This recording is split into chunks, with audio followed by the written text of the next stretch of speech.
The Tales of Mr. and Mrs. Bartholomew Fox, written and illustrated by Colleen Laybourne-Smith.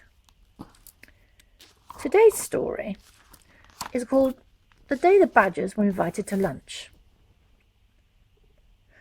Today, Mrs. Fox, I think we'll have our lunch upon the lawn.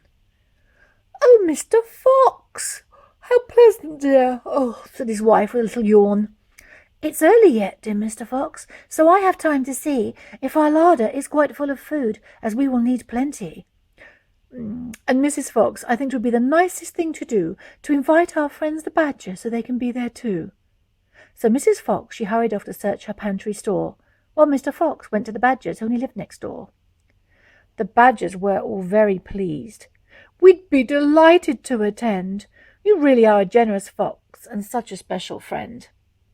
And what I think, dear Mr. Fox, would make our lunch more fun is that if we provide the music, we can all dance in the sun.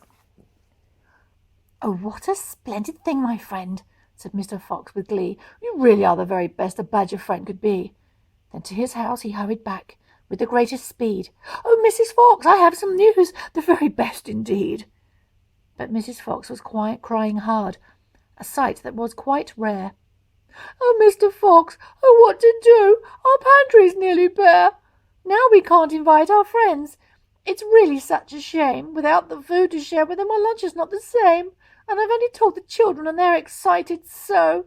But now I have to tell them I'm afraid they cannot go. Do not worry, Mrs. Fox. Everything will be all right. I think I have a cunning plan to help us in our plight. This is the very season when all the crops are due. If we gather them together, then we can make a stew. Why, Mr. Fox, how clever! But we must work quite fast till everything is ready, and we'll have lunch at last. So off they hurried, paw in paw, both searching high and low, until they found the special place where all the veggies grow. Look here, I say! Oh, Mrs. Fox, I have carrots, beans, and peas.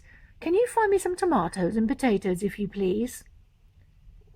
I have them now, dear Mr. Fox, but something else I see, some lovely herbs and meaty roots to make the stew tasty. They picked some blackberries for dessert and went to see the bees. Dear friends, do you think you could help with honey, if you please? Back to their house they ran again, and grabbing up their pot, out on their lawn they made a fire and safely cooked a lot. And just in time, as coming from the other house, they saw the badger family strolling down and waving with their paws. Hello, you foxes! Oh, how busy you two must have been! What tasty food! What great delight! The best we've ever seen! And then they ate and sang and danced, having great fun all the while. Then Mr. Fox looked to his wife, who gave a happy smile.